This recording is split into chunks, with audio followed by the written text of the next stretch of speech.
In the days following the release of Robert Mueller's report, the skepticism of Russian politicians gave way to derision and sarcasm. Kremlin spokesman Dmitry Peskov mocked the report, saying the effort was like trying to find a non-existent black cat in a dark room. But soon after, there was a shift, a friendlier tone, with Moscow appearing to offer a gesture of peace. President Putin said multiple times that we are interested in good relations with America. But how realistic is it to mend the relationship? It depends on who you ask. We may not be able to until we have a new president. There will be an opportunity, I think, in a second, if there is a second Trump administration, perhaps to pursue something.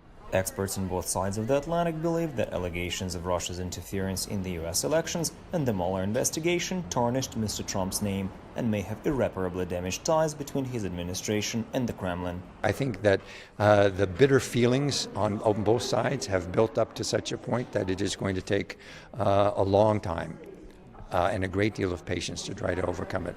Observers also blame the rift in U.S.-Russian relations on the U.S. internal political struggle between Democrats and Republicans.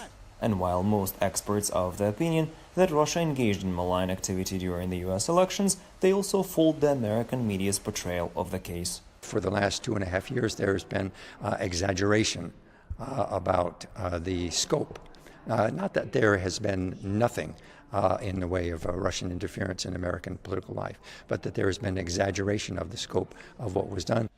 There is one thing veteran diplomats and experts at this gathering at the Russian State University for the Humanities appear to agree on.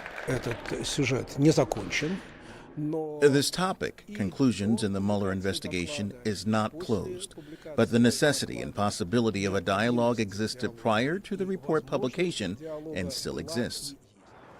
And it looks like the necessity of that dialogue is determined not only by the leaders of Russia and the United States, but by the size of the two nations' influence in the world. Igor Tsikhanenka, VOA News, Moscow.